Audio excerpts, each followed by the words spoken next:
Our three-decker is getting new vinyl siding today. Today we're going to get rid of the smell of smoke using ice. And we have a new color for the siding. Now we have to choose a color for the trim. What happened to all this plumbing here? I've never seen anything like this before. There's already rot going on in that trunk. So what have you found up here? Well, a bit of a surprise. It's really the classic plumber's lament. It's 5 bathrooms, it's a kitchen, it's a full new mechanical. It's going to be big. Sounds like you guys have a plan. I think we do. Money's in the details. That is beautiful.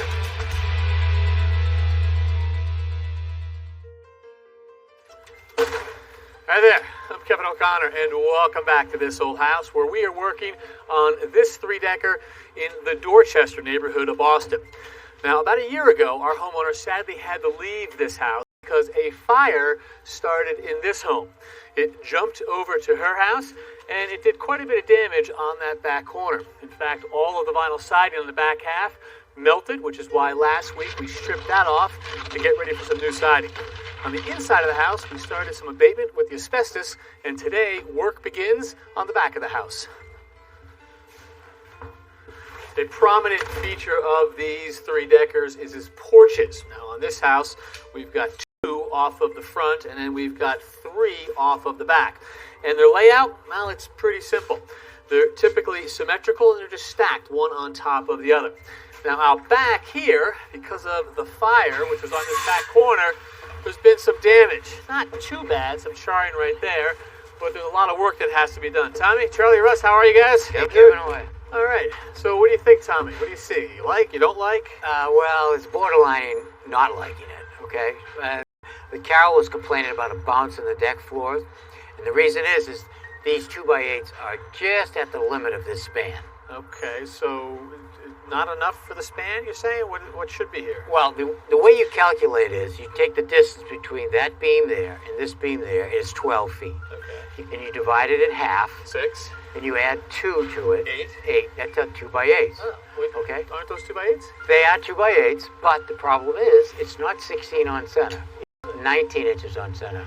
A little bit too wide. That's why you get a little bit bounce. Okay. So we're going to stiffen that up. Gotcha. All right. So, Russ, you work in this neighborhood quite a bit, and on these old decks, how do you usually find them? What condition are they in? A lot of them have been let go pretty far. Yeah, I mean, but this is like a 100-year-old house. Yeah, but this one's been maintained over the years, so it doesn't have to come down. Doesn't have to come down. We just need to strengthen it up a little bit. All right, I'd like to hear that. That's making Carol happy for getting rid of the bounce.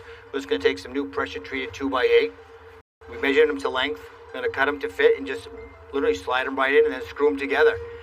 But the other thing is the existing timber hangers that we did have here, they installed them with just drywall screws, so that's not even to code. So what we're going to do is obviously take those off and then take new double hangers, put them there, and then use the proper hanger fasteners. And when we sister those together, that will get over time is concerned, about too little for too much span. We'll be all right? You could have a party of elephants up there.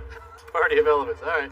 Well, I am headed up there to check on some stuff. Not for a party, though, so I'll get back with you guys later. Sounds good. What I'm going to do is I'm going to make a curve. The height of this joist, 7.5 inches. The height of the existing joist is 7.25 inches. So that we can get this in between the top of the beam and the underside of the decking without moving the decking up, I'm going to take about 3/16 of an inch off right here. Now rather than make 2 cuts, one in and one this way, I'm going to take the cut here and I'm going to roll it right out to the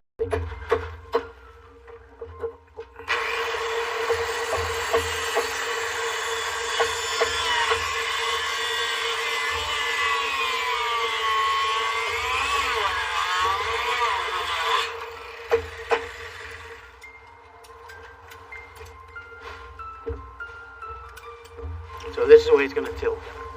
Right. Now, that's the top. Now, we flip it a little more. There you go. Let Russ make your end tight. Make your end tight down there, Russ. Tight? Yep, perfect. All right, get it down to there. That's it. Nice and snug. That's it. All right, good. Well, this 2x4 is actually called a jam jack. It's cut longer than the distance between the floor and the ceiling, and I jam it in there, and when I jam it in there, it pushes the joist up tight to the underside of the decking.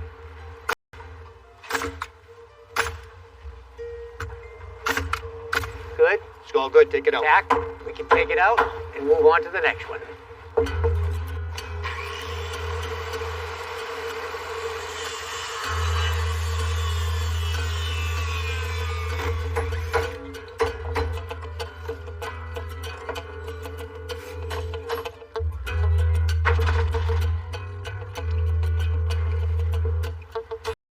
Other way. All right, let's go ahead. I can get those hangers on down there.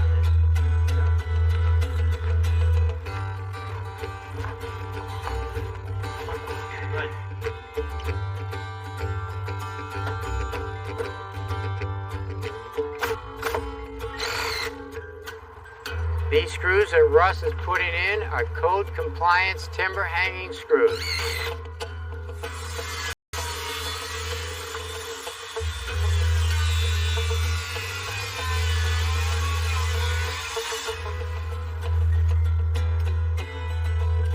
All right, let's get this last one in. All right, you ready? Here it comes. Good. Exactly.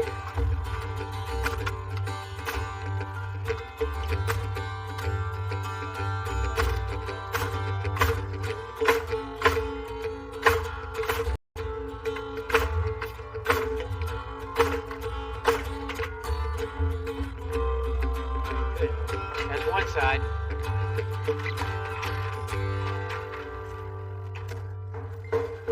One of the biggest problems with a house fire is the smell. It lingers long after the fire department leaves. Now, in our house, we were pretty lucky. The fire damage wasn't too bad, except for up here on the 3rd floor. So today, we have a unique solution.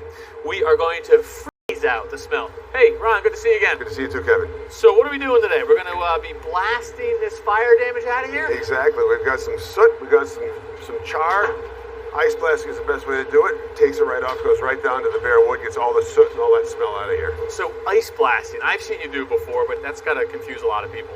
Why dry ice? Well, dry ice is an amazing process because what it is solid carbon dioxide about 110 degrees below zero. Yeah. And it comes out in these little pellets, like little rice pellets.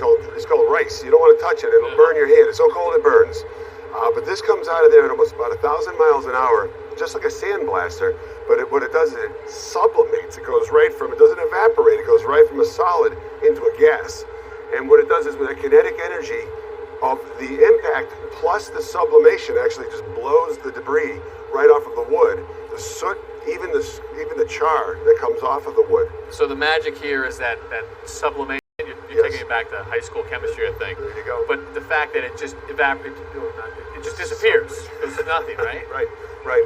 So if we had been sandblasting, we would have the same effect where we're blasting the char and the soot off, but we'd be left with a pile of sand. Right. And because of this sublimation, it just disappears. There's nothing left. Basically, yes. It's airborne dust. It goes into most of it goes into the negative air machine, and very minimum cleanup when it's all said and done.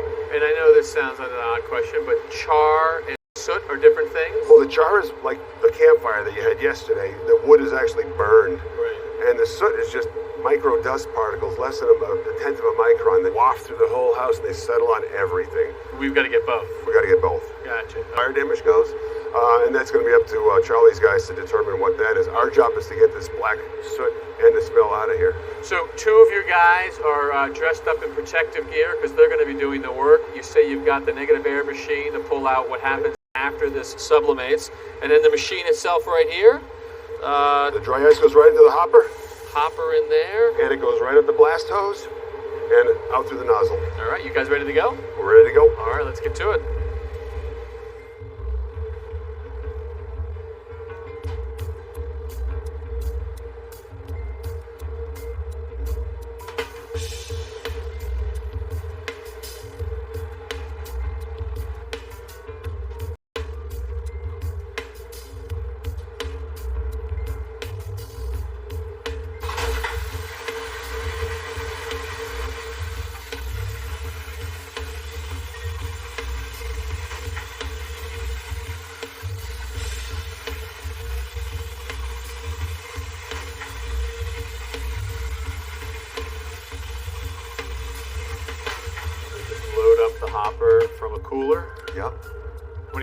pounds of this ice rice do you think you're going to go through? This particular job, we're probably going to go through about 400 or 500 pounds. And the guys wearing protective gear. Right, there's a lot of debris. I mean, no matter what you're doing, there's a very dusty process. So the negative air machine does help and clean up that dust as it comes. But if you have that in your face all day long, you want to protect yourself. Have the filtered respirator to make sure that you're breathing good, clean air. And also that negative air machine is helping keeping fresh air and keeping the carbon dioxide levels down.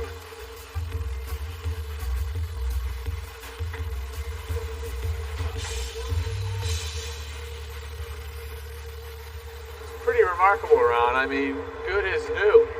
Better than new. I mean, look at that. No residue. Wood's cleaned up. The soot's all gone. Right, soot is gone, which means the smell's going to be gone too.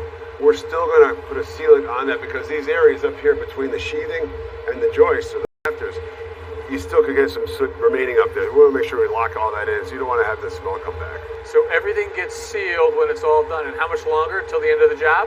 Another 2 days of blasting. Nice. Good job. Thank you.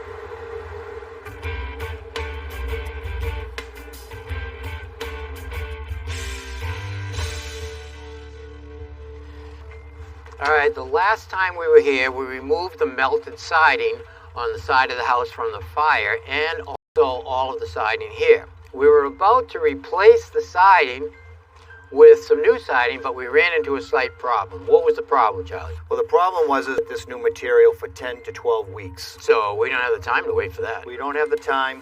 And also, the color, even if we were to get it, wasn't going to match just because all the time, the UV light hitting it, it would look like a patch job. Right, right. So this is what you chose? Yep. Cal went with a different color. It's a 4-inch reveal.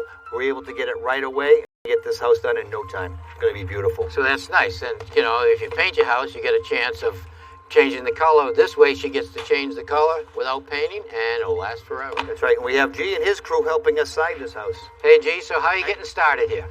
Well, the first thing we did was a demolition, Yep. removing the old siding. And you covered all of this for an air infiltration barrier or house wrap. That's correct. And then we custom bent a piece of aluminum trim. Under here? Oh, Yes, yeah. to That's cover the nice. bottom. And I see it's gray. That's nice. It hides all the old shingles underneath, so when you look up, you don't see them. That's to measure the siding. And then the next was the starter strip.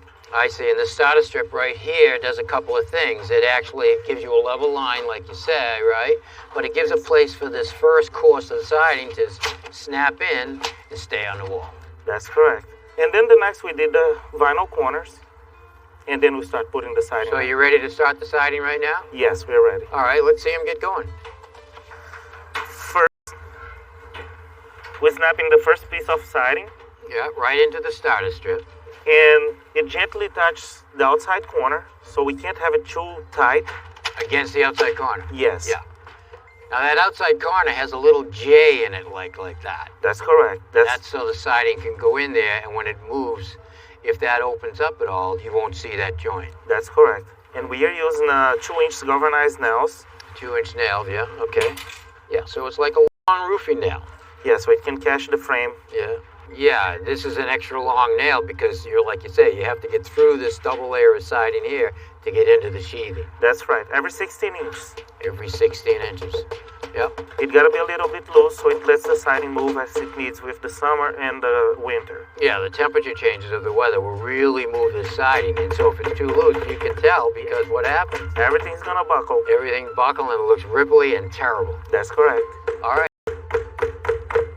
The next thing we'll do, we cut a piece shorter so we can stagger the joints. Yeah, you don't want to line those joints up. That's correct. All right. Perfect. Slide that down. Now we can take a long one and we can start over here. Put this one up. Now we want to overlap these joints, right? Yes, without touching the seams. Yeah, we don't want to put them together like that because as the temperature changes, this could open and close and the weather will get in there. That's right. We leave 3/4 inch. Yep, so overlap it like that. That's correct. And then the other thing is what about the joint? You always want to make sure that you start from the back of the house and go forward. So when you step from the front of the house, you don't see the joints. Right. So in other words, if you look at the siding from that part of the house, look back, you can actually see the shadow line. That's By correct. overlapping it this way, you won't see that joint. You won't see it from the Perfect. All right, so he snaps the next piece up. We nail this off. All right, G, we're going to leave you to your own because you're going to really make some progress here without us. Let's move. All right.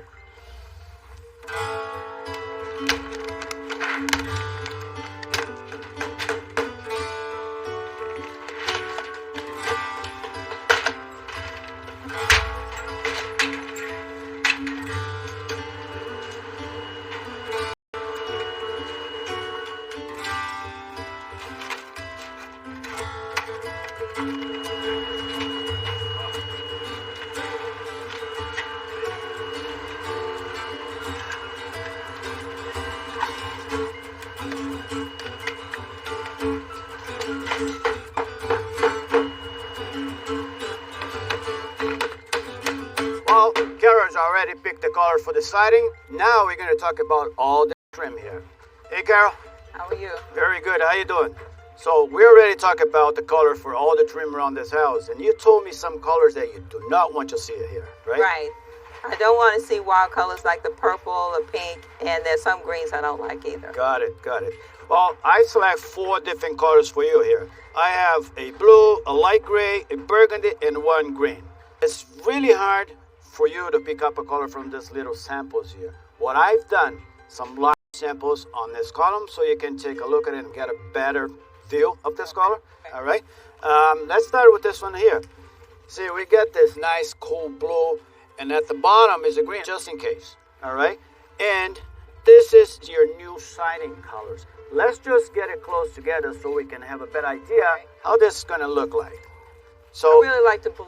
the blue, Yeah. that's a good choice. It's a historical color, goes well with with the age of this house. Right. All right. So I have 2 other colors on the side here. Let's take a look at it. All right, Carol. Let's compare colors here. We have your light gray for your siding. Up here we have the classic burgundy. So, and the bottom is a medium gray, which I think this is going to look fine as an accent color, as an extra color that we're going to put around your house. There's a lot of details on this house that I want to pull that out. Okay. All right, so we're going to choose one of those really out good. the blue, so I think that'll look really nice with the blue. I like that. Yeah, they're great. Exactly, that color goes well for accenting this house. Next to this color for this design, I think this one here is a great one. Yeah, I like that. Let's get it done? Yeah. All right, let's do it. Carol was living up here on the 3rd floor, but has decided she's going to move down here to the 2nd floor. Fewer stairs, and this is the floor she started living in 40 years ago when she bought the house, so she's sort of coming home. So, Russ, a couple changes that we're going to make for her, or what? Yes, we're going to open up the wall in the back there, make some room for laundry. Where does she want the laundry equipment? Far room? In the far room, yep. Gotcha, in the back. okay. And then we're going to dress this wet wall between the kitchen and the bath. When you say address, it needs addressing. Yes, it does. It's ready, and rebuild the wall so we can put the new kitchen cabinets here. They'll be firmly mounted, and then vanity in the bathroom. All right. So demo and then rebuild. That's right. So what do you want to do? You want to keep the existing top plate? That's correct. How about this far left stud? Keep? Yes, we'll keep that. Gone. Far right stud? We'll take it out to the far right. All right. You get the saws. I'll work down here.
Laundry room. That's going to be in this little closet right here. Yep, that's right. And now the guys have cleared out the wall. We've allows us to utilize this extra space here. About 10 inches of dead space in there. So tub used to come to here? That's correct. And now we can bring the wall right to there and bring our stackable laundry right up against the wall. Yeah, why? Got it? 106 and a quarter. Okay.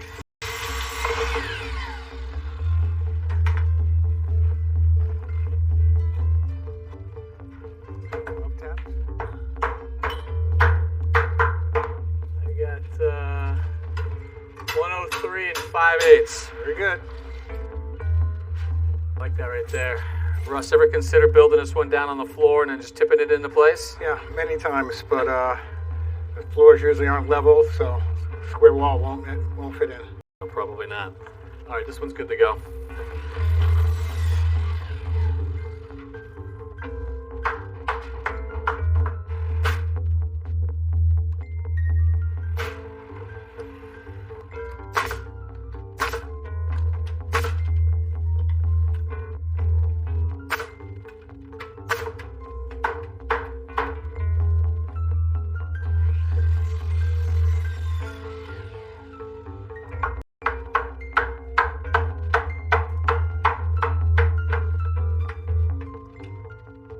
At the bottom.